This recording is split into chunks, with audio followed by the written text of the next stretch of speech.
Yeah. Icy cold, it is so icy cold. Yeah. Mixing the water with cheese is making the money get mold. Yeah. Trying to be like gang, you better go get it involved. Yeah. Deep right 84s on lanes, I want you think it is smoke.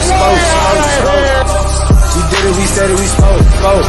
Yeah. We put it out, thought it was smoke. Just 504. This is at home, right down the street from Alamo. Yeah. Parked the days in, ain't taking no days in. Yeah. Don't need a vacation, I need a replacement. Busting the lights out soon as we came in.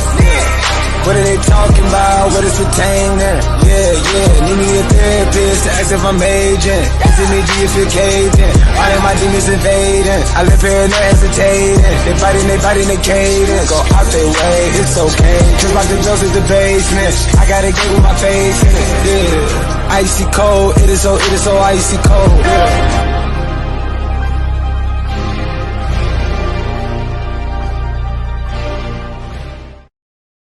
What is going on, everybody? Happy Monday night to you and yours. Welcome to an all-new edition of Chips and Dish here on the All About the Birds Network / the AAT Sports Network. Remember, we are rebranding. I have a very big show planned for you fine folks here tonight. I am joined by two excellent podcasters. First off, I am joined by Mr. Ryan Reese from the Philadelphia Sports Alliance at Philly Sports PSA. Ryan, what is going on, sir?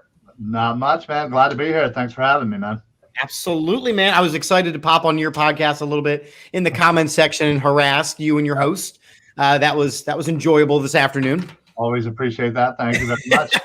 Not a problem. We are also joined by Mr. Erick Hellwig from the Bring in the Backups podcast. Welcome, Erick. Welcome to the East Coast. I know you were traveling. Welcome.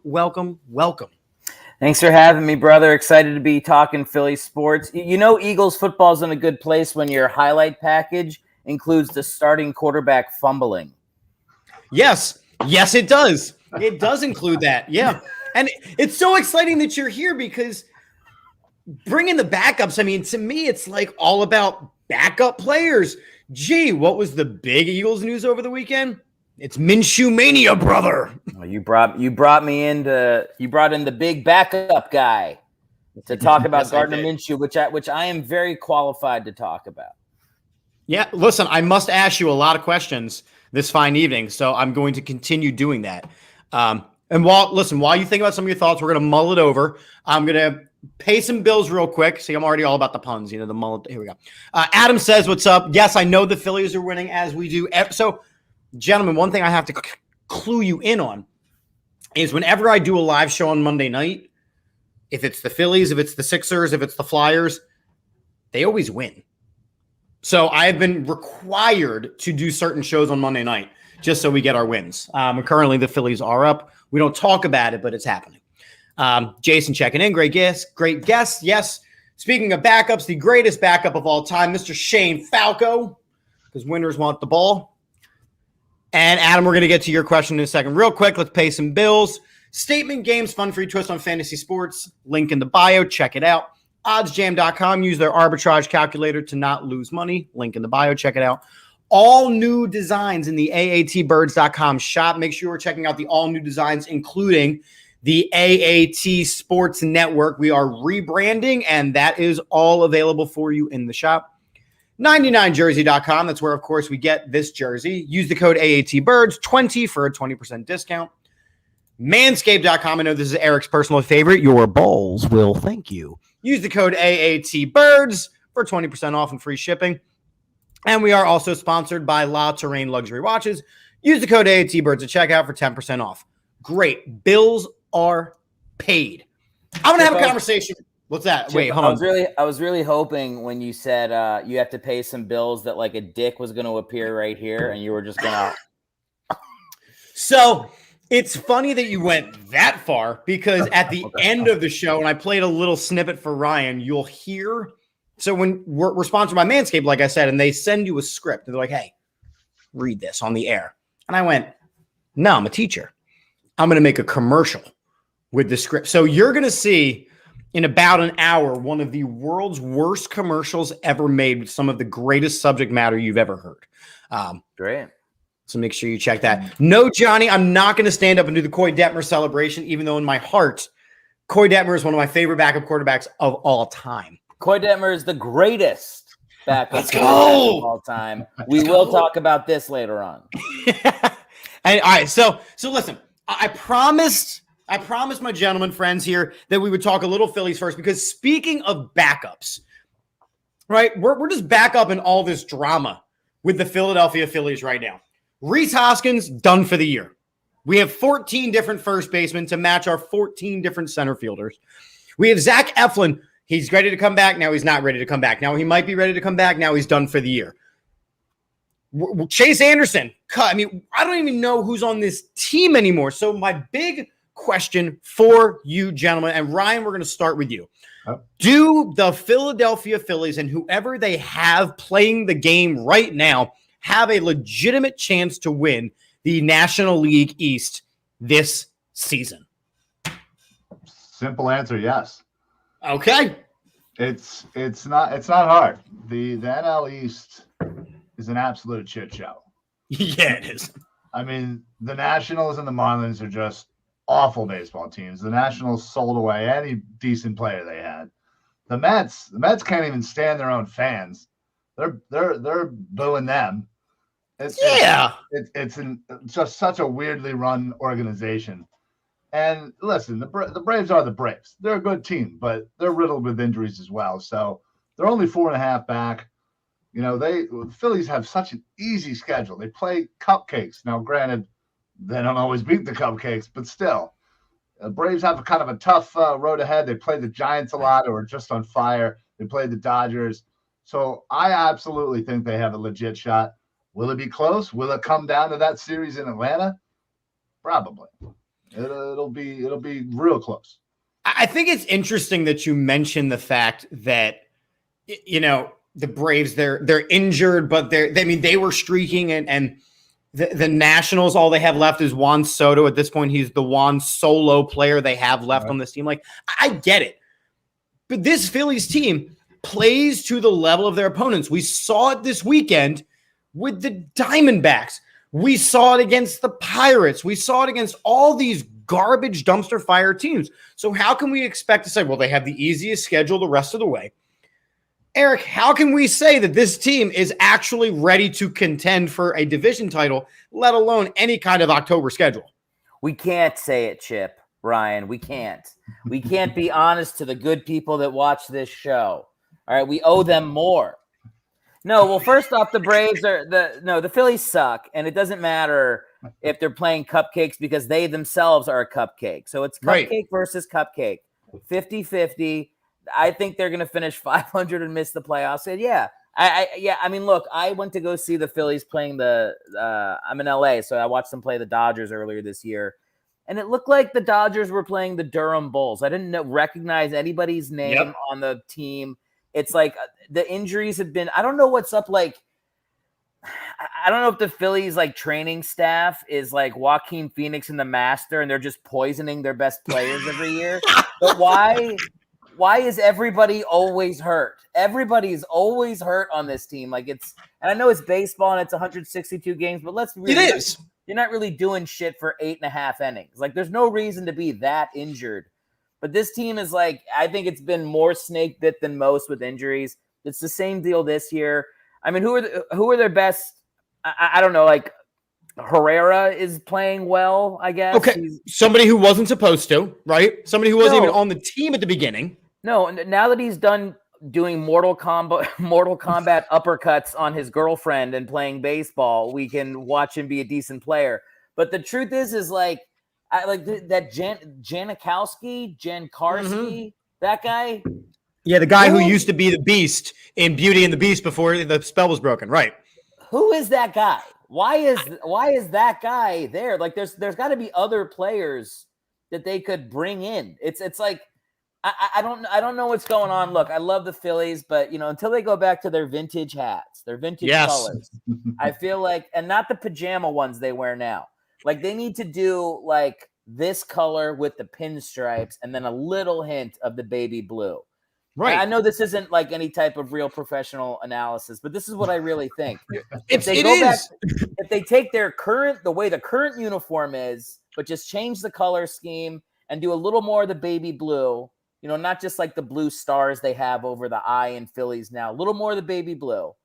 I think we'll see this team turning around in a couple of years. And I think Gabe Kapler would have brought that if we had just given him a chance. I thought he could have, brought the analytics to change the uniform. But again, to your point, you look at this team and you mentioned, like, you don't know these guys. Like, at the beginning of the season, you could not tell me that Ronald Torreyes was supposed to be a contributing member, that Brad Miller was going to have 14 home runs, that Andrew Knapp was the fourth best catcher on this team. I mean, you could have told me that part because he was terrible before.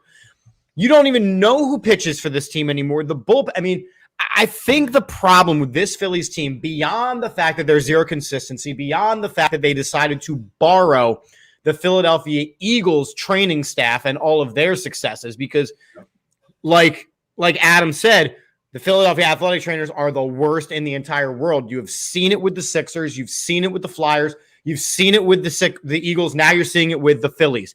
You can't stay healthy. And as Adam is saying right here, right? It's not a good scenario when ESPN talks about the Iron Pigs and not the Phillies. And yes, they do play down to their competition. Look, Bryce Harper is an exceptional talent, but he has not played like the $200 million Bryce Harper. JT Realmuto, hurt. Andrew McCutchen, hurt. Didi Gregorius, hurt. Our best player right now is Gene Segura, who everybody wanted to run out of town. So they are consistently inconsistent. Even Aaron Nola, and if you gentlemen do not know my feelings on Aaron Nola, it's very clear. He is not an ace. Aaron Nola is not an ace. I am tired of that word. So he had the exceptional start, which Girardi blew the ending of. Goes to his next game, and I said flat out, within his next 2 to 3 starts, he would have a dud. He comes out firing. He's got 5, 6 strikeouts. He's doing great. Doesn't get out of the 5th inning. Aaron Nola is not an ace because he is consistently inconsistent. Zach Wheeler, tough game tonight. To start, has locked it in. I don't understand how this team can win the division against a Braves team that, even with injuries, is streaking and playing pretty well. But if they win the division, they're done in the first series. Whoever the wild card team is, they're going to knock them out. Ryan, you're shaking your head. You're nodding. So you technically asked if I thought it was possible. Yes, I did. I didn't say I necessarily believed that they would. Now, everything you just said was 1,000% right, except for the Harper thing. All right. Sorry. The man got paid more money than anyone at the time, $300+ million. And the second he signed that contract, the expectations were way up here. Absolutely. Which is understandable. But looking at his career, he had basically one season where he was MVP level numbers. Right. Now you look at his numbers this year. Yeah, the RBIs aren't there. But look at the crap that's been hitting in front of him. He's got nobody on base ever. His first 14 home runs were solos. That wasn't his fault. You need to have some people on base. The fact of the matter is he's leading the league in OPS. He's absolutely hot right now.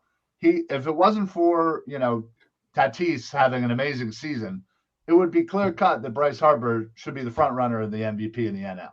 So to me, I don't give a damn about how much he makes. The man's playing in an all-star MVP caliber season right now. And if it wasn't for him, we'd be Washington. We'd be the Marlins right now. Right. And to your point on Nola, absolutely not an ace. Wheeler's the ace of the staff. It's got to get a little bit more consistent, but I like him. I like the guy they just traded for, Kyle somebody. Gibson. Gibson, thank you. He's settling in real nicely. And listen, maybe we could take some pressure off Nola and he could be the 2 or the 3. Maybe he might pitch a little bit better, but that ace expectation really after his head this year. But here's the thing, because the narrative has been there for years. Yes. So Eric, let me ask you: is Aaron Nola, past, present, or future, an ace? Aaron Nola is the greatest pitcher in Major League Baseball history. And I'll blow my brains out if I can't convince either one of you before the end of the podcast. How about that? And got blasted. He's fine. I think he's fine. I mean, whatever. He's a top. I think he's like a top 20, 25 pitcher. I mean, it depends what you think of as ace. It's like if every team has an ace, then I think he's the Phillies ace. But I don't think he's like in the top. I think he's in the bottom half of the league as far as like the best pitcher on a team. Right. So, I don't know. Could he game up and go on a run in the playoffs and change that perception? Yeah, he could, I like him. I root for him. I think he's a great pitcher, and I hope he's a career-long Philly. And if they got somebody else that was better than him, I would say move him to number 2. But I like Zach Wheeler a lot. I still think it's like, it's like you can't replace the guy that starts the season as the number 1 starter. Like if they're gonna move Nola to 2, that's got to be like. He's got to be worse than he is. Like, I think emotionally he's the team's ace because he's been there longer, So it's like, I don't want to get into the Foles argument yet. But right. Well, and that was kind of where I started. Like emotionally, he's the guy until something changes more significant than Zach Wheeler's numbers are slightly better than his. But here's my thing. Because Zach Wheeler's numbers are better than his. Drastically, there is very minimal talk, but there is talk of Zach Wheeler being the Cy Young. There is no talk anywhere in any kind of educated baseball that says Aaron Nola is a Cy Young caliber pitcher. Yeah, but there's a lot of talk in uneducated baseball, and I'd like to be the person to start that talk. If Aaron Nola doesn't win the Cy Young this year, I will cut my own dick off and eat it on this show next week. All right? Oh my God, back to the wiener. I'm sorry. It's been a long drive. It's been a long drive for me today. It's fine. We started the episode talking about Manscaped, and now you have wieners on the brain. So we're just going with it. And look, Aaron Nola. Look, I like Aaron Nola. I have a feeling as his career progresses, he's going to go more the way of Cole Hamels, where it's, okay, I played with the team that drafted me. I got my big contract. Now I have an opportunity to go out west where I grew up, where it's sunny and I'm not playing, September baseball in 45, 50, 60 degree temperature. I can play in the 70s and 80s, and my curveball, which requires it to be warm, works a little better. And my sinker and all these pitches that he throws. Whereas Wheeler is just straight gas. Wheeler is just straight gas, fire, fire, fire. Look, Aaron Nola's got exceptional stuff. The problem is that it's not consistent, right? So he's getting shelled left and right. My definition of an ace, and as the comments are rolling in, there was an entire hour-long episode on this. Not every team has an ace. Every team has a number 1 pitcher, but in baseball at any given time, there are 5 aces. The top 5 guys. Where if you went, okay, you get 5 picks in your fantasy draft, and the first 5 all have to be pitchers. You go, I want DeGrom, I want Garrett Cole, I want all these guys. Clayton Kershaw at one point was an ace. He's not an ace anymore. It moves around. Nolan Ryan was an ace his entire career. Aaron Nola for 1 season was in that category. He's not anymore. And I don't see a way that he gets back to it. That's my concern. Yeah. But do you need a top? Do you need a top? I don't think you need an ace to win a World Series. I think you just need a solid. You need 3 guys that are you do that can win a game in a pressure circumstance. So I get the pushing back on the fact that he's not an ace, but he doesn't suck. So I feel like he doesn't suck. I feel like he'd be a top 3 starter on pretty much any team in baseball. So right. So for that reason alone, I'm I hear it, but I'm I feel like the Phillies' problems go deeper than Nola. I feel like they do go deeper than Nola because there are no players coming up from the minors. And when you are injured, you are relying on the minor league crop of talent. And we've seen it with Mickey Moniak. We've seen it with all these guys that have come up and then went right back to, I mean, Alec Boehm right now is playing AAA baseball. The starting third baseman of the Philadelphia Phillies is back in the minors. Yeah. That's not okay. No. So my question, what happened to Scott Kingery? he got injured. Probably tripping over his contract that was completely unjustified. That's so hilarious. And the Phillies were like, you know what we should do before this guy starts playing? What if we give him a 30-year contract for $1 million a year and just see how much he thinks he sucks? Right. Let's do that. Like, I suck. I'll take that contract. He's like, and you know what I'll do? I can go. Okay, I think no. I can go attempt to play shortstop, and I'll fuck that up. Then I can go attempt to play second base. I'm gonna fuck that up. I'm gonna go attempt to play center field. I'm gonna fuck that up. Third base. You need a third baseman? I can suck at third base for you too. Hey, anywhere else? I learned to throw a curveball back in the second grade. I can throw a curveball and get like. There is nothing that Scott Kingery does well. But is that to the point if we put him on the waivers and the entire Major League Baseball was like, nah, that's you, friends. Was that his fault though? Did he want to do that, or did they do that to him? But they're doing the same thing with Luke Williams. They do that to everybody. If you don't fit exactly into one spot, and heck, even if you do, they move you around. They've done it countless of times, and they've ruined countless of people. Yeah. I cannot stand the thought process of this organization. The lack of intelligence for the minor league system. You know, you bring somebody up, and then, they don't do well. Let's move them back down. Let's bring them back up. Let's move them back down. Listen, this season wasn't a World Series year, right? So on paper it was. On the sales ads it was. We're the best team in the NL East it was. In the fool me once, shame on me, fool me twice, all that nonsense it was. Well, that's their own fault then for thinking that highly of themselves, because it wasn't. They had an incomplete team, and I just don't understand. You know, they did it with Spencer Howard before they traded him. They've been doing it. He's terrible. Listen, it's not that he's a great player or anything, but they certainly did him no favors. They had not doing Mickey Moniak any favors. Just bring the kid up, let him play. Let him figure it out. If he sucks, so you move on. Don't wait. Don't give me 3 years of this guy going up and down, and then going, I don't know what happened. He's just not consistent. Because you're not consistent with them. It happens too often. And we saw it with Gabe Kapler and him trying to change things around too much. And the people in Philadelphia going, whoa, Gabe Kapler. This isn't how we do things. And we ran him out of town. And now he's got, 80 plus wins out in San Francisco. Here's my last question about the Phillies.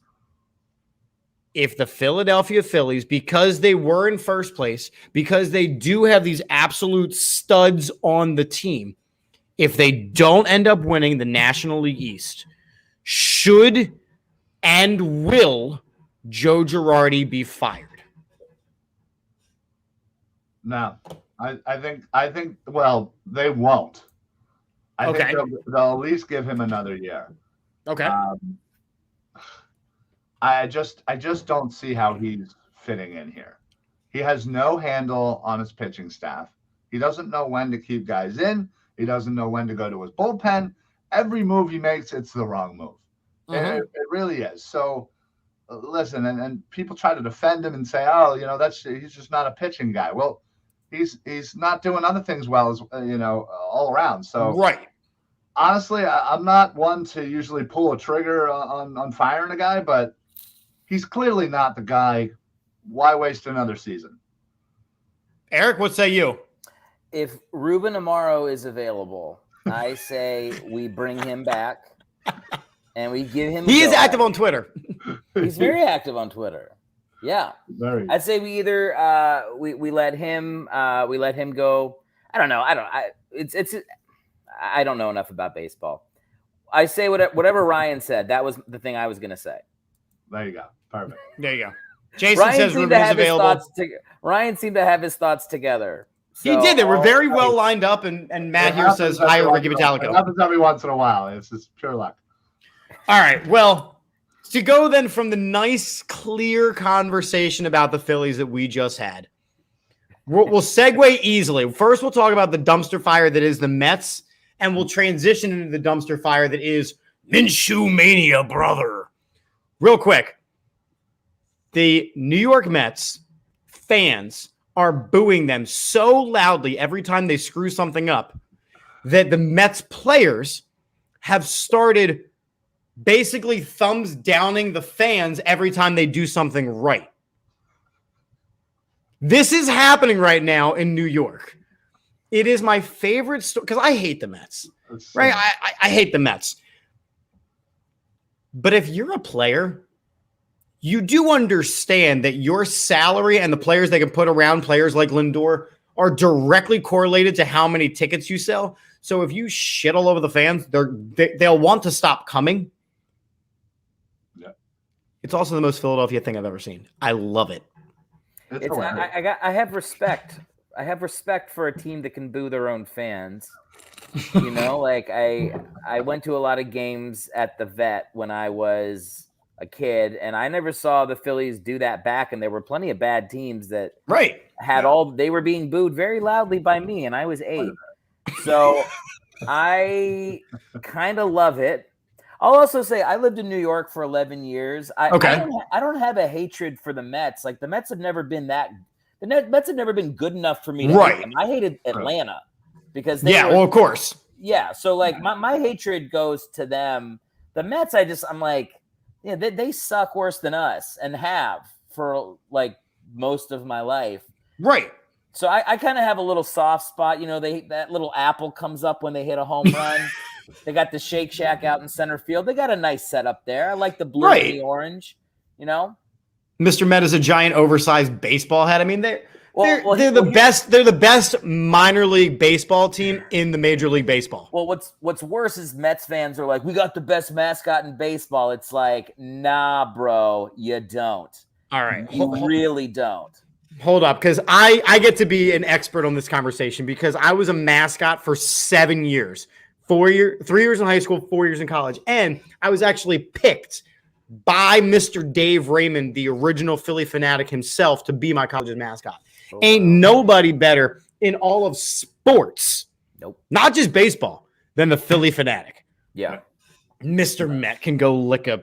I mean, look, a couple more years of Gritty, and he'll have something to say. But as far as I'm concerned, that's number 1, number 2. Boom, boom. It's like 1A, 1B, but it's close. It's closer than it should be because the fanatic was far and above everybody else, and then Gritty just shot right to the top.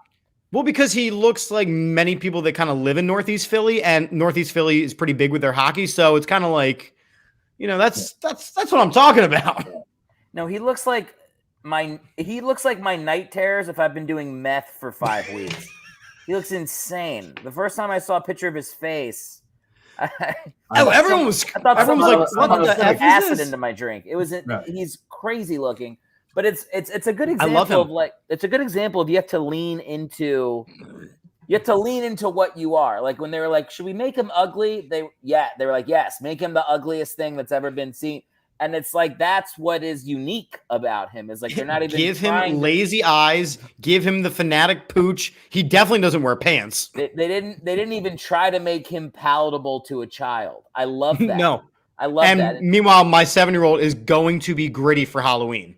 Of course. Because look at what the Wizards did. They named themselves the Wizards. I remember I was in DC as a kid and the names, they tried to name it for children, you know? After they were the Bullets. Which they should have stayed, by the way, because that's what the city was known for, you know? It's the perfect name. I'm not trying to be an asshole. They're like, we have too many shootings. I'm like, well, then that's why you're the Bullets. It's literally perfect. So, but no, when you pander, it's like pandering. Right. To have a team called the Wizards to try to get more kids to like your team. Flyers did the absolute opposite. They were told to make a mascot.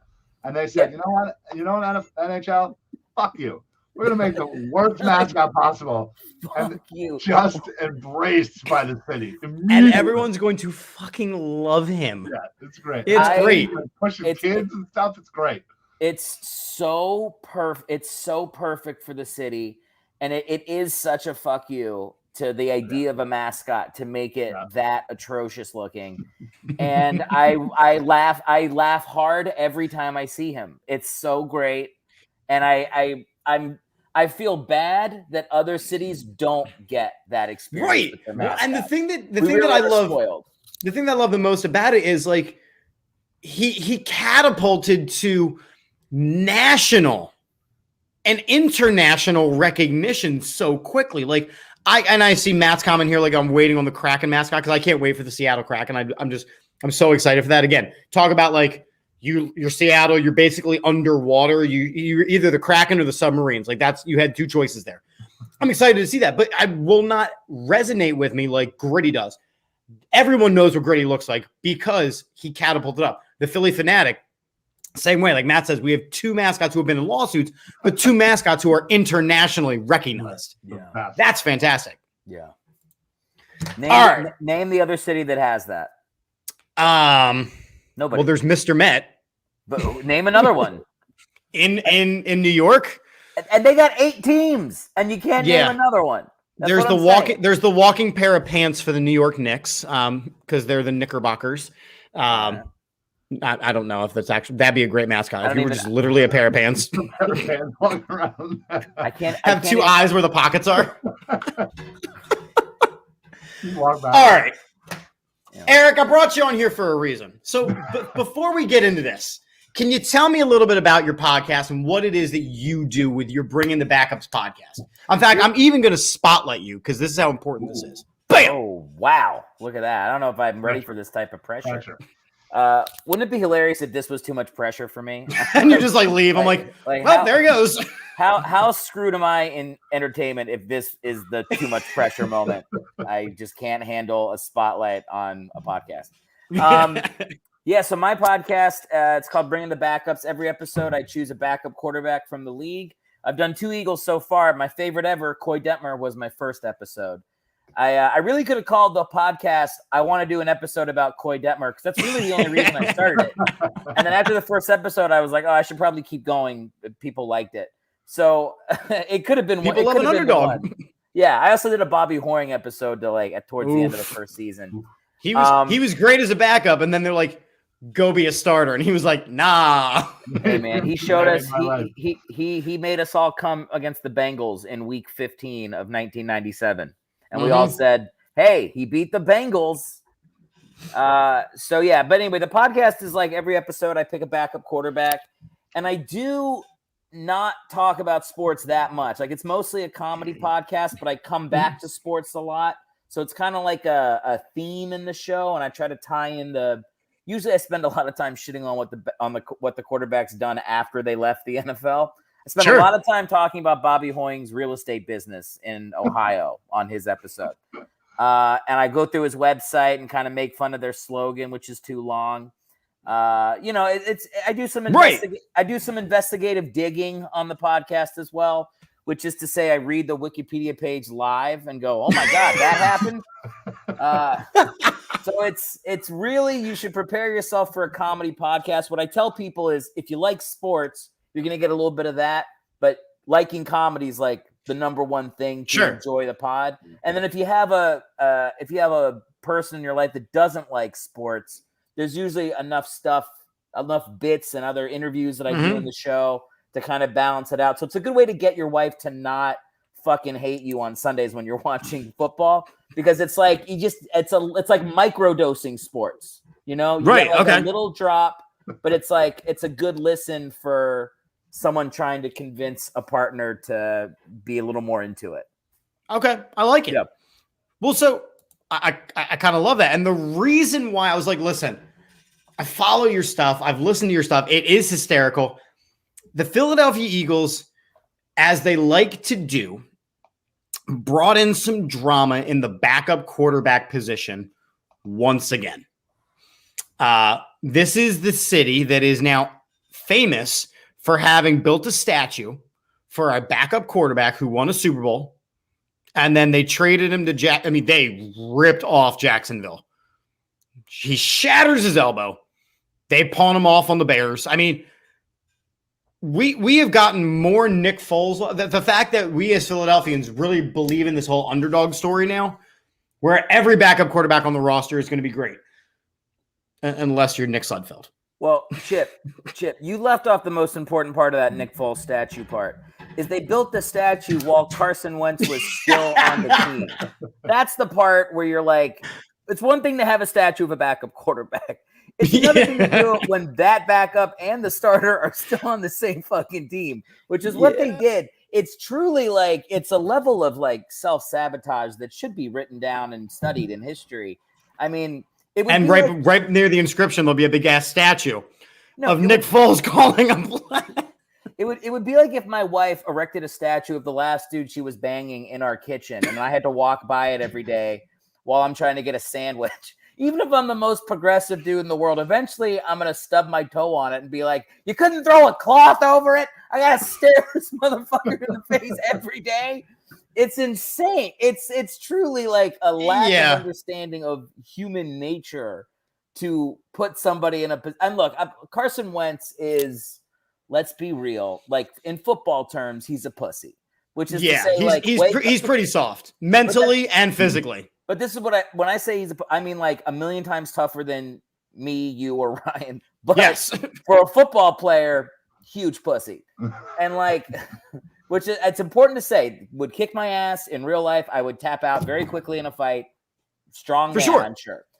But like, nobody, with the exception of like some Michael Jordan level psycho, would respond well to that situation. And they kind of babied Carson Wentz in a way after that Super Bowl where they set him up to be like that. Like if they'd won the Super Bowl and gone like, you know what?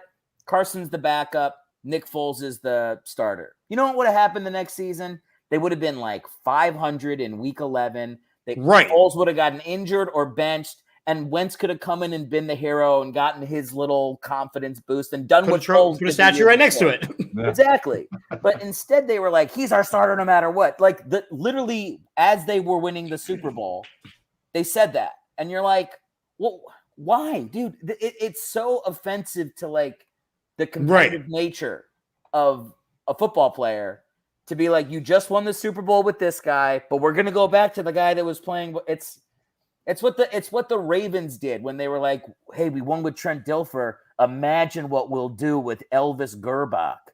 You know what you'll do? You won't go back to the playoffs the next season, which is what happened. Yeah, Elvis and the Ravens left the playoff building because look, that's not even a name I remember. That's how you know Eric does really good at this backup quarterback podcast, because Elvis Gerbach didn't even register on my internal mental Richter scale. I haven't heard that name in probably 12, 14 years. Good God. Yeah. They brought him in to replace a Super Bowl winning quarterback. It's like, I don't know, like I'm not some great athlete, but when I play pickup basketball and my team wins, we get to play again. We run it back. And it's like, yeah, I'm sure they could replace the fat white guy point guard that can't dribble with somebody better, but I just won, so I get to go again. So the treatment of that Foles Wentz situation is like, yeah, the Eagles have quarterback drama, but so much of it is self-inflicted. Like it doesn't need to be that way. It's pretty simple. Who's winning? They play. You go with the hot hand. You go with the hand that got you there. So all right, so Ryan, let me ask you this, right? We went into this season, we signed. Obviously, Jalen Hurts was just going to be given the job. Yeah. Then they go ahead and they sign Joe Flacco, and they put in all these incentives that say, well, if you play X amount of plays, you will get X amount of dollars. Yeah. So Joe Flacco goes, yeah, I'm coming in here to compete for the starter. And everyone knew that Joe Flacco was never going to be the starter. And then they go out and they sign Nick Mullins, who Kyle Shanahan went around and said multiple times, oh, man, we're really lucky. We have all these starting caliber quarterbacks. Nick Mullins. And Nick Mullins was, woo! Nice. So after the playoffs, after the preseason, the preseason where he is not even able to move the ball on the New York Jets, and the bottom of the barrel New York Jets. They get rid of Nick Mullins, and they trade a 6th-round pick for Gardner Minshew, who had just lost the starting job in a not competition to Trevor Lawrence, a.k.a. Travis Jankowski's twin brother. See, there's the Phillies connection there. There you go. Yeah. Well done. Ryan, looking at this quarterback room, rank the quarterbacks in order, 1st string, 2nd string, 3rd string, and do you like the Gardner Minshew trade? All right. Hurts, Minshew, Flacco. Ooh, right away, you're surpassing. 100%. I love this trade because you give up a conditional 6, could be a 5th, whatever, for a guy who has starting, caliber talent, has done pretty decent, a little inconsistent, but pretty decent, a good touchdown and interception ratio, runs a pretty similar, game to Jalen Hurts. Should, God forbid, one of our quarterbacks get hurt, Minshew could. There's no history of that. He's mobile. He could run the same system, honestly. And he makes $850,000, and he's signed for next year too. So regardless of whatever happens, I think we've all said a million times that this year is Hurts' year. He's going to be given the chance to be the guy or not be the guy. So at the end of this year, if Hurts is not the guy, whatever. You trade him, you get rid of him, whatever. You got Minshew to be a bridge until you get somebody better. I think they were hedging bets, and I think they got a guy who probably in the early offseason they were looking for like a 3 or a 4, and just time went on, and they got him for a 6. No brainer. I think it's a great trade, and you know what? F everybody who's trying to make this a controversy, saying, "Oh, it's got to be a controversy, though, Ryan. Come on." I know, but fuck them all. and dopes like ESP are saying, "Oh, this is a horrible trade. They're gonna trade Hurts for Watson, and Watson's gonna sit out, and Minshew's gonna start this year." It's retarded. Hurts is given the chance. It's his team, and whatever. Minshew's more of a backup plan, and they're hedging back for next year, just in case. Eric, what say you, the expert on the backup? Oh, once again, that was bullseye, man. I mean, the thing I like the most about what he said is that Minshew plays a similar game to Hurts. That's what you want from your backup is like, as much as we love Nick Foles, they had to change the whole fucking offense for him. Yeah. When Winston that matters. Down, it does. And it worked out because Nick Foles is, as we know, the greatest quarterback to ever live. But the greatest quarterback. The greatest. But no, I love Gardner Minshew. I thought he was as consistent as you can be in Jacksonville. Well, yeah, it is. Yeah, right. It's like I think it obviously got a great value for him. It is a no-brainer. And the only controversy is he going to beat out Flacco? When is he going to beat out Flacco? It's not whether he's going to take Hurts' spot. I don't think anybody who follows the team thinks that's what's actually going to happen. I could talk forever about Hurts. I love Hurts. I'm excited for this season, even if the Eagles suck, because I am it seems likely. It seems highly likely, but Mm. I also think that Jalen Hurts is. I think he's a winner, and the things I want to see in a backup quarterback, I think at this level, everybody's got, with the exception of Chad Pennington's arm is too weak. As long as as long as you can make all the throws, everybody's got enough talent to make it work. It's like what you have here. And to me, Hurts showed me what he needed here in college.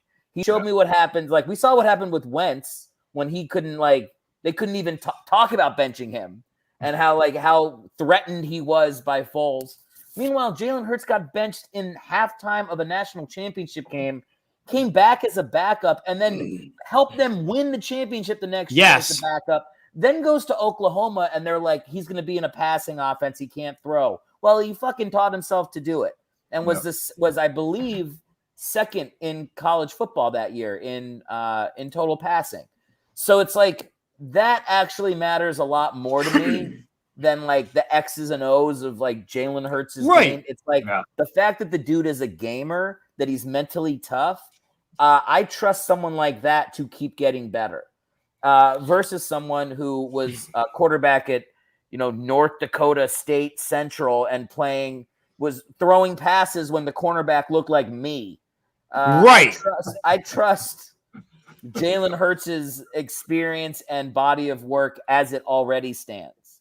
So, right. And I think for me, look, I agree that the trade was a great on paper trade because they got a guy who has played quarterback in the NFL for nothing, right? Gardner Minshew is here for pennies, and he's going to learn the system. He's going to slowly develop. And as you guys are saying, he will overtake Joe Flacco. I think that it is very possible that Joe Flacco will get traded within the first couple weeks of the season because some of these teams that I wrote down, look, they're already facing injuries.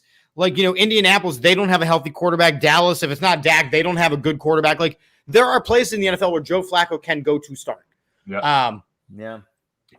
But if he doesn't, my issue is that for a position that is as important as it is, we have in Philadelphia 3 exceptionally average quarterbacks.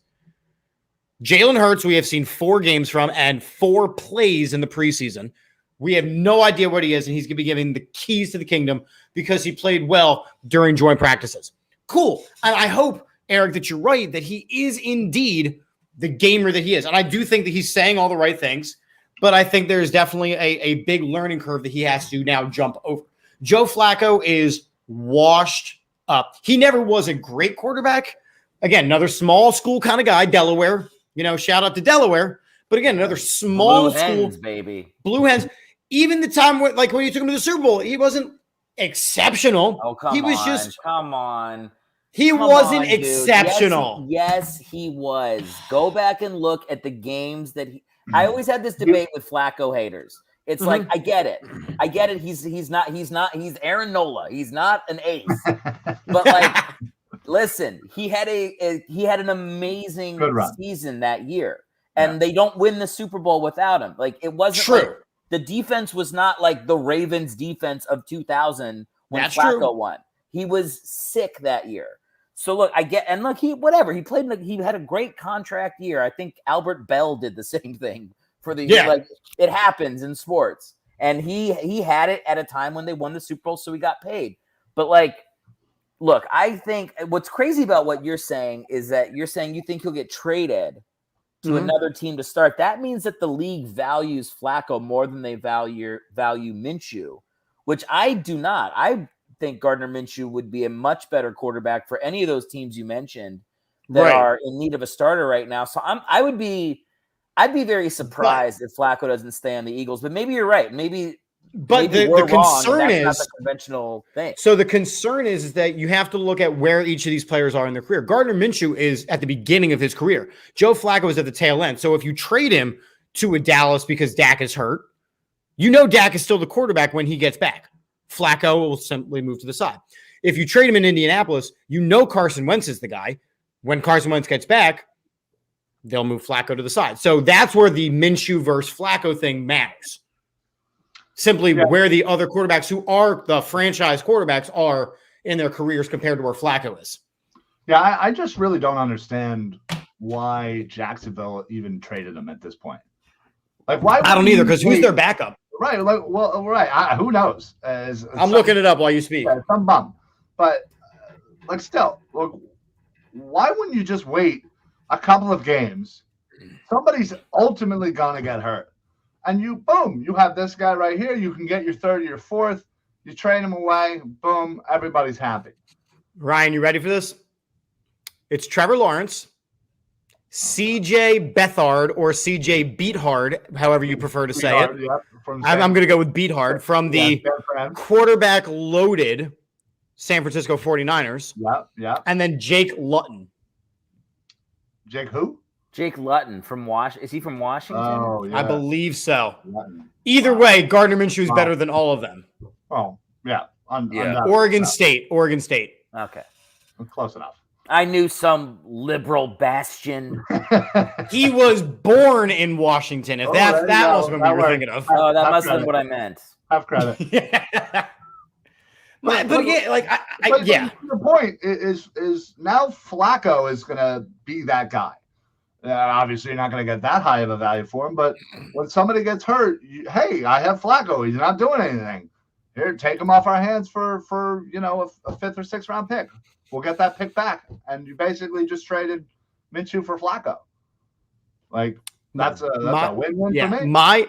My issue will be the divisive. So again, we know in Philadelphia we like to get divisive over our backup quarterbacks. So already there is the division between, we were 50-50, Joe Flacco and Jalen Hurts. One of these guys. Well, and you can actually add a third category, people who still want Carson Wentz who are buying Indianapolis Colts jerseys but rooting for the Eagles.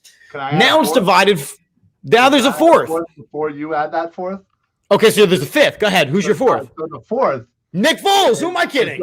As though that genius, and there are many of them out there who are saying we should trade for Nick Foles. Yeah, you have one of those on your show right now. No. Listen, I know you're a comedian, but there's no way you're about to drop this. But again, then the divisive group going, shoot, Gardner Minshew should start now. Look at him. He's got that money. He looks like me. No matter what, there is not a clear-cut answer of who should be the starting quarterback. All right, can I ask Eric. you guys an honest question? Can I ask you an honest question? Sure. If the Eagles traded for Nick Foles right now, God. Let's say they traded like a 6th-round pick, and Nick Foles came and started every game this season, and they went 3-13. Wouldn't it be kind of fun? Just be honest. Wouldn't it? I know we don't like to see the team, but wouldn't you have a little bit of fun? Those 3 wins, wouldn't those feel a little extra special? You're smiling because you know it's true. I'm smiling because I'm comparing it. I'm smiling because I'm comparing it to that relationship that you're in for all those years, and then you guys break up, and then summer rolls around again. Then summer comes and ends, and then go back to school, and then you see the girl again, and you're like, do we want to give this another shot? But it's not the same. But here's the thing. Yes, but it's not like it was a bad relationship. This isn't some chick where you were having great sex and she was chasing you around with a knife for the other 23 hours of the day. Okay? That's actually a good relationship. He wanted us to fight. You got to do what you got to do. I do like to live dangerously. He won the fucking Super Bowl. And then the next season came in, was 2-2 as a starter. Wentz came back in. Wentz got hurt again. And then he won a playoff game. I know he didn't play great against the Bears, but he fucking was rocking the shit down in New Orleans, and they're going in for the game-winning score. Fucking jelly hands, Alshon Jeffrey, running a 40 dash twice as slow as me, drops a pass on the 10-yard line.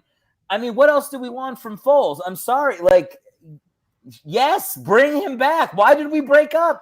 Sometimes he's only good here. He's only good here. You look at his entire back here. He set astronomical numbers his first tour of duty when he had Chip Kelly as a coach.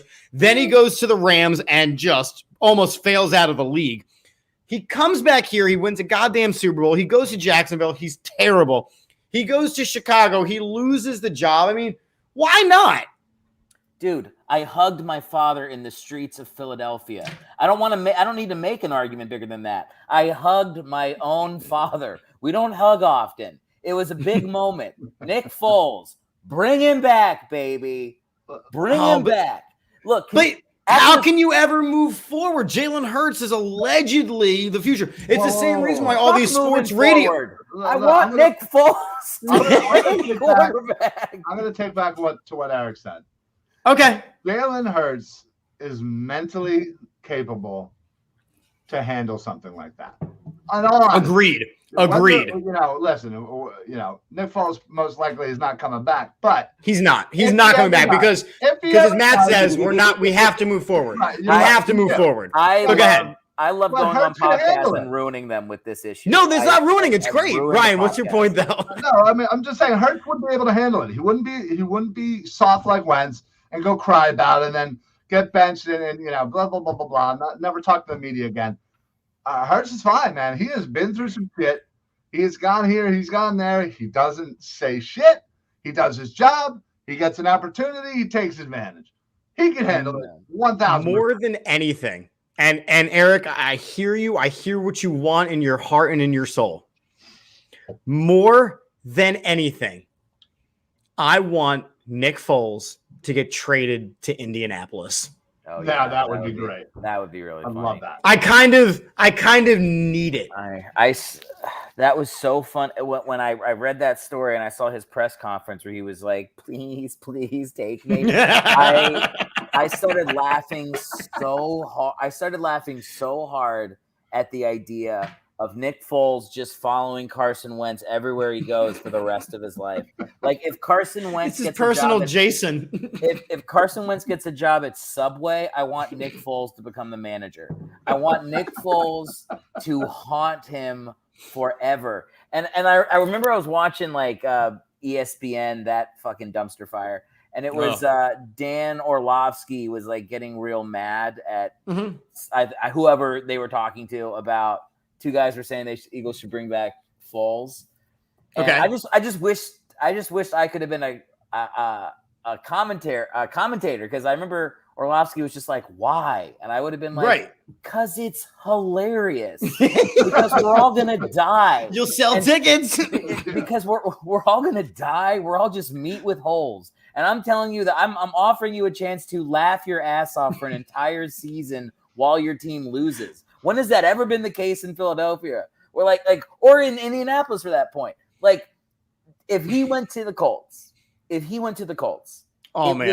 would legitimately. I would. Must watch. I could die a happy man. Yeah, I would too. Thinking of the conversation Carson Wentz is having with the mounted deer head in his own house, the anger he's spewing in the shower to himself, it would be perfect. It would be ideal. It needs to happen. And as Matt says here, by the way, we on the All About the Birds network, we had kind of taken a hiatus and like a ban. Like, we're not saying that guy's name anymore. We refer to him as the former. We refer to him as the guy who used to play. We wouldn't do it. We're talking about quarterbacks here. Like, I'm okay with doing this because we're going to spend a whole 40 minutes talking about Nick Foles.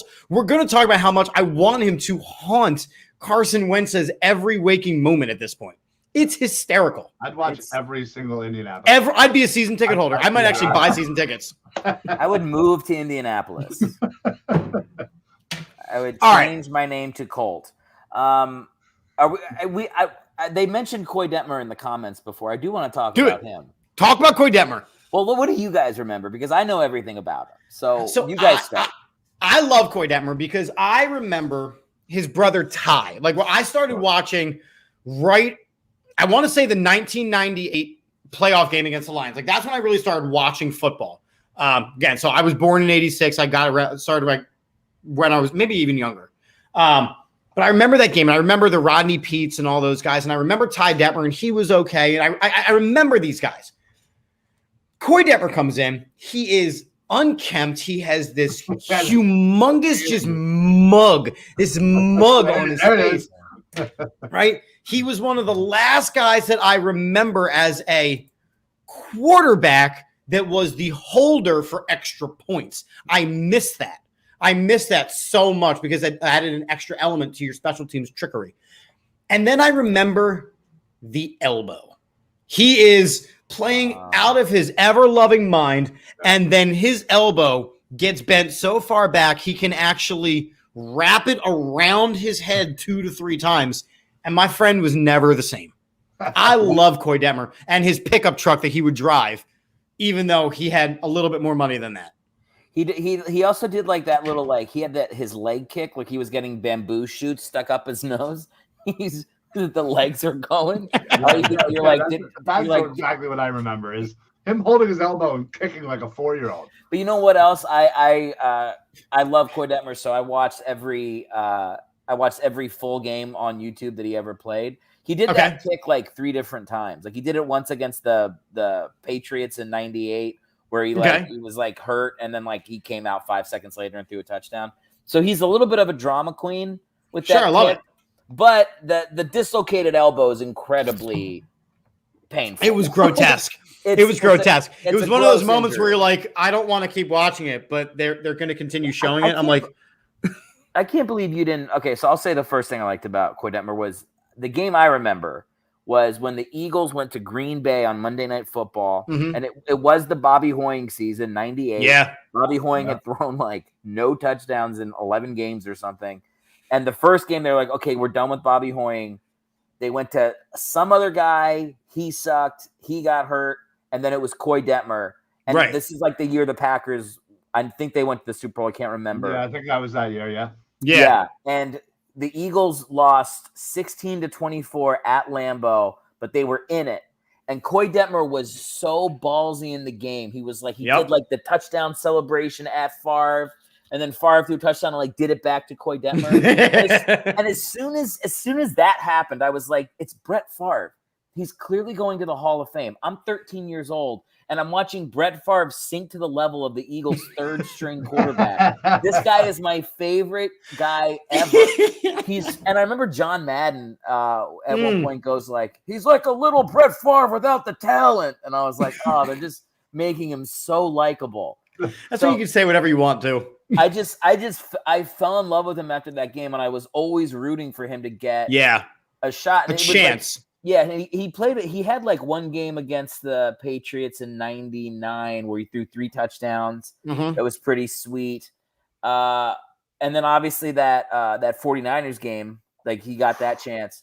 But after that, he never really got back into a game in a meaningful way. I don't think he ever threw another touchdown pass after that season where he did it in San Fran. But he was just a character, man. And I've tried to get him on my podcast really hard. I've been harassing his former football players on Twitter to try to get them to message him because he's like not really on social media. Right. But I think he's like all time. To me, he's all time top 10 Eagles ever. Like he's such a. Oh, he's great. He's such a legend. Yeah, dislocated his elbow. Ryan, what are your Koy Detmer thoughts? Honestly, yeah. I mean, I remember him. I remember that Packers game. I think he ended up throwing 2 touchdowns. Jeff Graham. And yeah, that was definitely one of the first memories I have of Koy, and he was likable. He wasn't the greatest quarterback, but he was just a likable dude. And honestly, from the dreck we had leading up, like we all needed a quarterback to kind of believe in. I think that was him. I remember there's like a highlight of like I think they played the Rams at the Vet, the game after the Packers game, and the Eagles scored 17 points, and they were like, "Hey, this guy's pretty good. We got the offense going the right way." 17 points in a game was like exciting. Well, because that was big back then. Yeah, I'm looking at his Wikipedia, aka Erick's research book here. Yep, never threw another touchdown after 2002. He played 03, 04, 05 with the Eagles. Only got into he started one other game. He did not play very much after that, and then signed with the Vikings, and then got cut right away for Brooks Bollinger and Tavares Jackson and Kelly Holcomb. Yeah. So all right, well listen, there's current quarterbacks though. So I wrote a card, right? I wrote a very fancy card of the current NFL quarterback competitions. Real quick, who wins it and why, and should they win it? Are we talking week 1 starter here? We're talking week 1 starter. All right, so we'll start easy. We'll start one that's already been decided. Did they get it right? Denver, Teddy Bridgewater, Drew Lock. They have named Teddy Bridgewater the starter.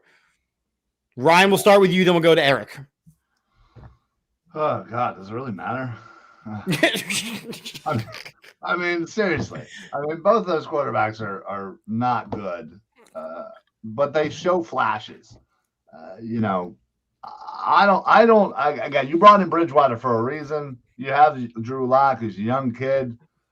I don't know. It's not like Denver's doing shit this year, so why not give Lock some more chance? So that's what I'm saying. I think they got it wrong. Okay, Erick. Teddy Bridgewater has one glove, right? He kind of looks like Michael Jackson with right. It's white too. So that alone, I always go with the more backup-y player, and I do think that he counts. So I would go Bridgewater. I also The Broncos need to go back to those old uniforms they had in the 80s. I think that I was going to say the Terrell Davis ones. No, the ones where like the creamsicle. No, not creamsicle. Yes. The baby blue helmet with the Bronco like hiding behind the D. That was a badass uniform. If they do that, I think whatever quarterback they have will play better. Yeah, I mean, I like Drew Lock's swag. Sure. But besides that, no, we're not bringing back Tebow, Adam. You, sir, stop it. Get out of here. There you go, Adam. One of the winningest playoff quarterbacks in Denver history. Stop it. Tebow got railroaded in Jacksonville. Should have been the third string tight end, if you ask me. Yeah, I like how they were like, sure, come in and play. Oh, no. Hey, you know what? That block everybody hated him on? The running back still got like 7 yards. It's not like that dude made the tackle. I'm just saying. No, but it was nothing to do with Tebow. I'm just saying there. I'm just saying. He got a hat on him. All right. Going down to New Orleans. Mr. W finger licking. Jameis Winston versus Taysom Hill. Eric, start with you. You got to go Winston because he's what's that word? A quarterback? A quarterback. Yeah. Taysom Hill is an absolute joke of a player. And the fact that when we played against them last season, they started Taysom Hill at quarterback, I was like, oh, you just want to give us a win. Thank you. Yeah. We appreciate you. Ryan, any disagreement there? No. Plus, Jameis Winston playing football is a lot more funny than Taysom Hill. The comedic factor is so much higher. Can't take away the comedic factor in these decisions. 100%. No, I think that's actually the hidden criteria that we really have to focus on. Yeah, who's that over talent? What's funny? Yeah, that's the tiebreaker. Right. Who's going to make me giggle more? All right, in San Francisco, is it going to be Trey Lance or Jimmy Big Wiener Garoppolo? I mean, it's going. This is actually a tough one. This is a toss-up. It's going to be Garoppolo. Yes, especially because Trey Lance is hurt right now. Well, yeah, there is that. But honestly, if San Fran was smart, they would, as soon as Lance gets healthy, they should try to look to trade Garoppolo and just roll with Lance. Yeah, I think. What's Jimmy Garoppolo's record when he starts? He's like not bad. 20-3 or something. He obviously can't stay healthy, but I would say like. What they're doing. They're going to play Garoppolo. He'll get hurt, but I wouldn't take him out until he's hurt. You know, I mean, look, for whatever reason, they play very well with him. You know, he played like shit in the Super Bowl, whatever that was 2 years ago. But like, I don't know. I want to see him do well. So I'm rooting for Garoppolo to make the Trey Lance choice a mistake, but it's not likely. Adam would like to bring back a category C and just have Joe Montana play at 72 years old, quarterback for the San Francisco 49ers, which I don't hate that idea. I would watch that as well. Comedy big Joe Montana fan. Real high. Yeah, I mean, I think so. Going back all the way to our conversation about Carson Wentz, it's the North Dakota State thing. I don't think Trey Lance is going to be as good of a quarterback as people want him to be. Although Mr. Eastern Illinois, Jimmy Garoppolo, kind of falls under the same, like it's two guys who now, as you mentioned, Garoppolo is 24-8 over the course of his career. So he's proven to win games. Yep. So I don't know. I mean, it's going to be Garoppolo until Lance is ready. Lance is hurt right now. So there you go. Yeah. New England, Mac Jones versus Cam Newton. It looks like it's going to be Mac Jones. If I was to take a guess. It looks like it's going to be Mac Jones. I would I go Cam Newton, but take him out after his first incompletion.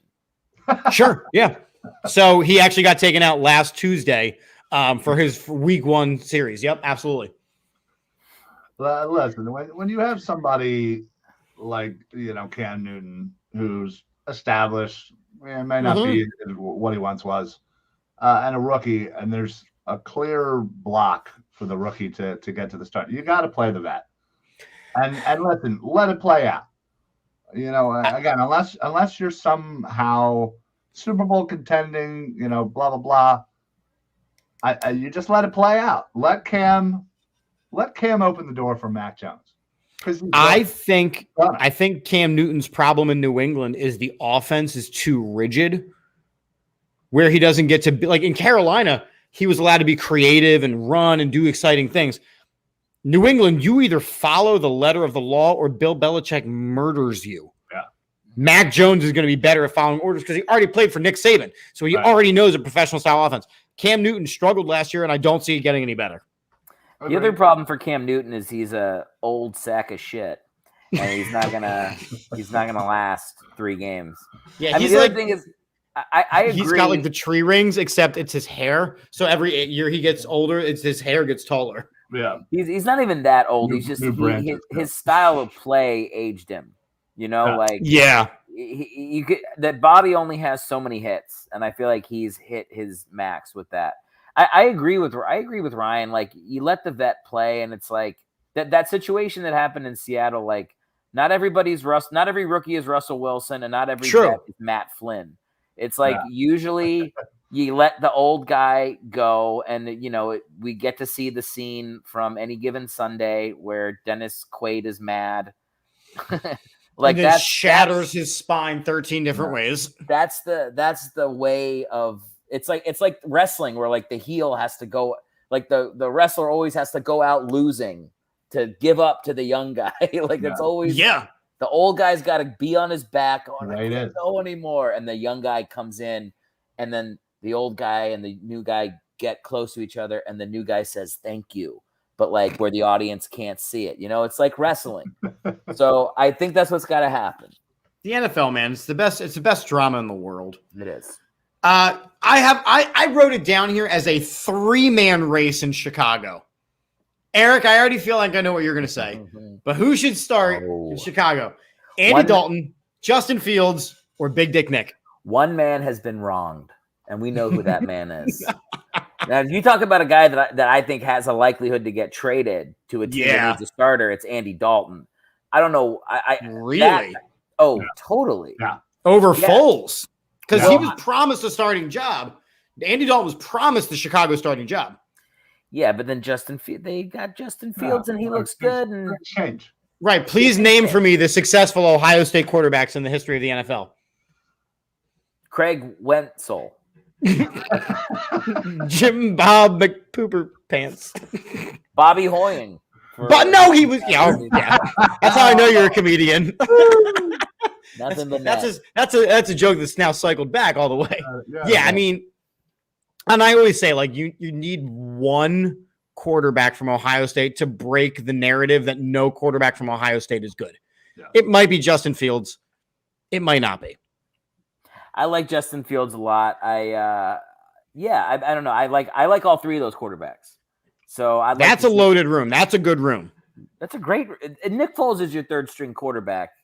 Yeah, it's a loaded room. I don't know why Foles got such a short leash with Chicago. Their offensive line was a sieve last year, and he still had that game against Atlanta where he threw like 6 touchdowns in half a game. I don't know. I feel like they gave up on our boy too soon. Well, that's because they had to deal with Mitchell Trubisky in front of them. Yeah. Again, and somebody else who was like, but I'm the starter. You watch what happens with the Bills. If Josh Allen goes down, I don't think that team... Mitchell Trubisky apparently is having a lot of success out there already. I'm telling you, man, like you want to talk about a dark horse to be like, fuck you to everybody. It's Mitchell Trubisky. If Josh Allen goes down, that Bills team is so... They're stacked. Yeah. Oh, yeah. That could be a revenge tour. That's like Sherman's March to the Sea. He won't even Civil War jokes. I love it. He'll burn every city to the ground just for fun. Ryan, who's starting in Chicago? Again, this is one of those like ugh is not an option, sir. Yeah. Who should be? Justin Fields. You think he's done enough as a rookie? Okay. I'm sorry, but the Red Rocket isn't enough to stop me from getting the rookie in there. He's not good enough to stop that progress. Just throw the rookie in there. Again, it's not like you guys are doing anything. So Let him have it. Learn. Have a year, and you'll be better for it in year number 2. Hey, Chip. For your next episode, you should have Ryan debate the version of himself 5 minutes ago that said the veteran should always start first. Well, hold on now. I said if they're good enough. Come on. That's so good. That's so good. Andy Dalton should not be starting. No, he He's shouldn't trash. He's trash. And it was funny because last year, great either, but he's a lot better than freaking what's his face? Like, I already forgot his name. That's how inconsequential he is. It's funny because last year, looking at the quarterback room of the Dallas Cowboys, I went, wow, if Dak Prescott gets hurt, the best acquisition was Andy Dalton. A proven winner. You got to roll. Man, I'm not talking about bad takes. Yeah. That's a bad take. He sucked. That was a bad take. Speaking of Dallas, assuming Dak Prescott, because there's been so many rumors, assuming Dak Prescott does not play because the ankle isn't healed, the shoulder is a mess, your choices are Garrett Gilbert, Cooper Rush, or Ben DiNucci. DiNucci.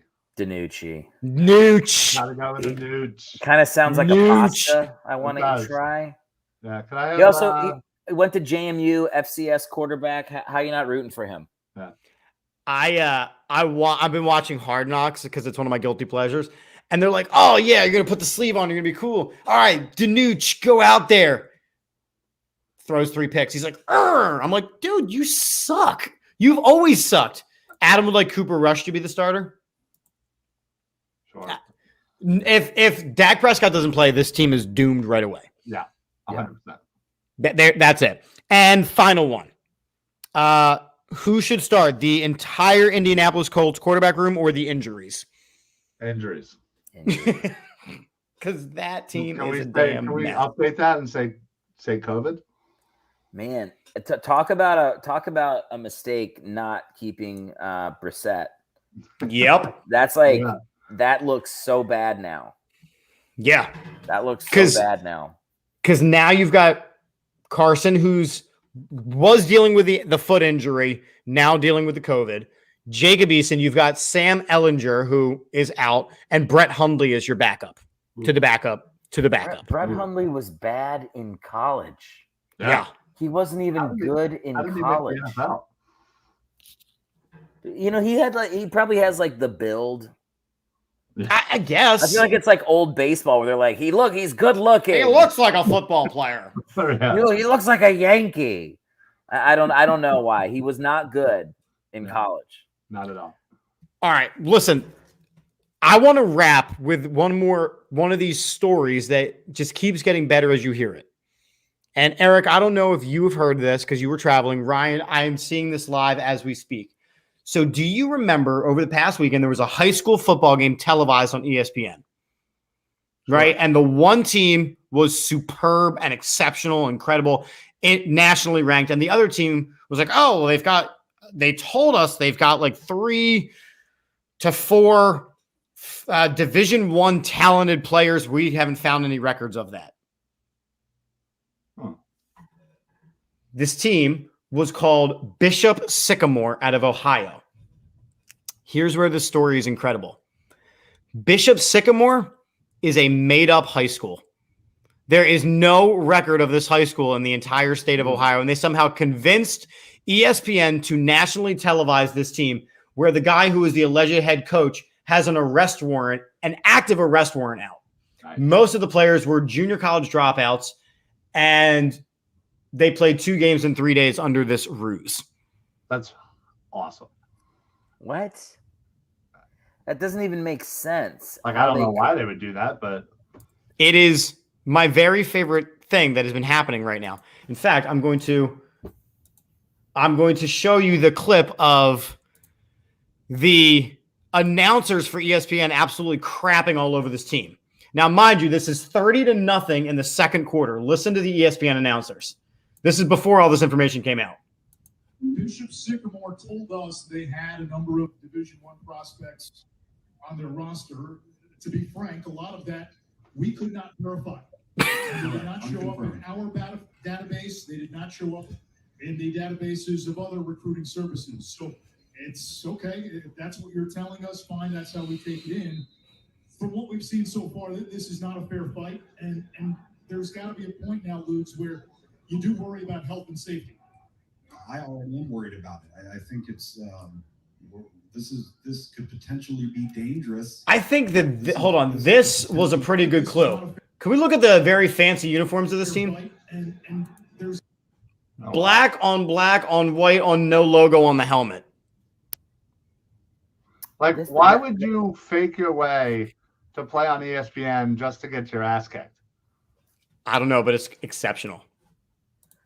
Yeah, it's such an indictment. It's not an indictment of like the fake school, because that's like no, it's not. That's just insane that they did it. It's like it's the fact that ESPN does that little like pre-game research before televising a game. That's insane. To make matters worse, they might not be a real high school. It appears to be an online-only charter school with a website that resembles a blog. The team went 0-6 last season and was routinely blown out. With all this information, as Eric was saying, it's unclear why or how ESPN agreed to air the game in the first place. So do your research, friends. That's what the final message they are just of the day. The pinnacle of sports. You know, I in defense of ESPN, sometimes I'm doing my podcast and I haven't researched the quarterback, and I find stuff out live as I'm reading it on Wikipedia. So, sure, maybe that's definitely the same as flying out an entire football team to a neutral site, setting up all your cameras, making sure that these guys are, I don't know, actually high school players. Before airing a game against the number one ranked team in the country. No, I'd say I have more pull than ESPN. I get at least 300 listeners per episode, Chip. I think you're selling me short. My podcast has a lot of reach, and I've made mistakes. I forgive them. I forgive them. Well, I'll tell you what, Eric, plug your stuff real quick. Talk about your Twitter handles, what you do as we start to wrap this Jimmy John up. Awesome. You can find me on social media at Erick Hellwig on all Facebook, Instagram, Twitter. My podcast, Bringing the Backups, it's on Apple, Spotify, and YouTube. And you can find links to everything if you just go to erickhellwig.com, ERICK, hell, like the place, wig, like a thing on your head, erickhellwig.com. Check out my comedy. I'd really appreciate it. Thanks. My man. Ryan, over to you. I'm bringing you over to the big screen right here. Hold on. See if I can do it. I hope I can. Bam! I hope I can handle that for now. So you can find me on Facebook, Ryan Reese, Twitter, Ryan_Reese. Basically, I help to run the Philly Sports Alliance, the PSA. We're basically a couple of groups of podcasters that just kind of wanted to get together. We have a network of shows all throughout the week. Currently, I think we have about 10 shows spanning Monday through Sunday, all about Philly sports. So we're kind of branching out into breaking news and updates as well. So find us anywhere. You can Twitter at Philly Sports PSA. Everywhere else, just search Philly Sports Alliance, YouTube, Twitch, Instagram, all that other crap. Fantastic. I want to thank my two wonderful, wonderful guests for joining me tonight. It has been a lot of fun, a lot of laughs. I'm looking at the time over here in the corner. I'm like, oh shit, we're almost at an hour and a half. I probably should let Eric get back to his vacation, let Ryan get some sleep. Myself, I got to get some sleep. But I have been Chip. Here is the All About the Birds / our new rebranding, which we're trying to make sure you know. We are expanding to the AAT Sports Network. So there's the new Twitter handle. Rundown of shows for the week. Wednesday night, we have our big All About the Birds weekly report, season preview with the writing staff. So we're going to make our season predictions, our official predictions for the year. Thursday night is Across the Pitch, our union show and soccer-related things. Friday is Birds, Beers, and BS, our YouTube exclusive. Along with next week, we are starting our brand new show on Tuesday nights called Burning Bridges with former NFL player Jeremy Bridges and talking shit on whoever he feels like talking about. So that'll be Tuesday nights at 10:30. We also have some huge news coming up, which we will tell you once we finalize the details, but it will involve a live podcast, a live pregame show that you will actually be able to come and attend. So once we get the final details on that, we will share that out.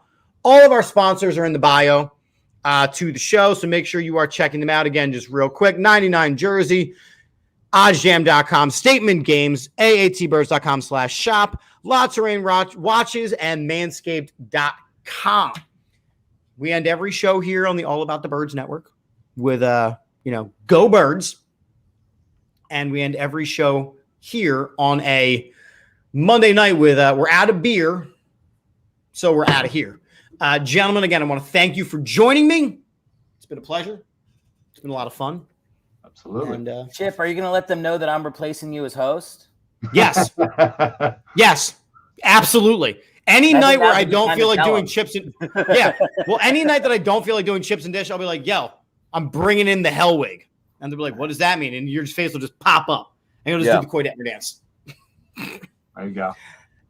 We have to end the show with a very fancy commercial about testicles. So enjoy the next 2 minutes and wait, Eric, do you want to talk about ball shaving? I know you had a heartfelt moment about this before the show where you had some thoughts. No, shave your balls. Shave your balls. Yeah. There you go. Just go ahead. Shave your balls. Here's a commercial about how to do it. Peace. Attention, listeners across the galaxy, all the way from Australia to Houston. Do we have a pube problem? If so, our friends at Manscaped have cleared you for takeoff with their 4th generation and brand new Lawnmower 4.0. Kick your pubes to the next planet with the Performance Package 4.0. The orbits in your pants will feel like you're in zero gravity when you use the best tools for the job from the leaders in male grooming. Join the 2 million men worldwide who trust Manscaped and get your rocket ready for takeoff by going to manscaped.com for 20% off and free shipping with the code AATBirds. Ready for an out-of-world experience, fellas? Look no further than the Performance Package 4.0 from Manscaped that has just taken off in not only the USA, but Canada, the UK, across Europe, Australia, South Africa, and Singapore. Inside this package, you'll find their Lawnmower 4.0 trimmer, Weed Whacker ear and nose hair trimmer, Crop Preserver ball deodorant, Crop Reviver toner, Performance boxer briefs, and a travel bag to hold your whole solar system. First, scheduled for liftoff, new Lawnmower 4.0 trimmer. This spaceship is here to guide you on a journey to trim your body, balls, butt, and even Uranus. This 4th generation trimmer also features a cutting-edge ceramic blade to reduce grooming accidents thanks to their advanced skin-safe technology. The Lawnmower 4.0 has a 7,000 RPM motor, a new multifunction on-off switch, can engage a travel lock, and is even waterproof. The Lawnmower 4.0 also has a 4000K LED spotlight you can turn on and off when needed for a more precise shave throughout your travels across the universe. The Performance Package 4.0 also includes the Weed Whacker. It's like having a little astronaut to chop your worst weeds up top in your nose and ear. The Weed Whacker is also waterproof and uses a 9,000 RPM motor-powered 360-degree rotary dual-blade system. This nose and ear hair trimmer provides proprietary skin-safe technology, which helps prevent nicks, snags, and tugs in those delicate holes. Don't forget to use Crop Preserver ball deodorant and their Crop Reviver to help your little planets be on their A-game while feeling the sun's heat. Manscaped even threw in 2 free gifts to their Performance Package 4.0. The Manscaped Boxers, and the Shed Travel Bag. Abort hairy balls and Buzz Lightyear that Woody with Manscaped. Get 20% off and free shipping with the code AATBirds at manscaped.com. That's 20% off and free shipping with the code AATBirds at manscaped.com. For a clean trinity and beyond, your Spaceballs will thank you.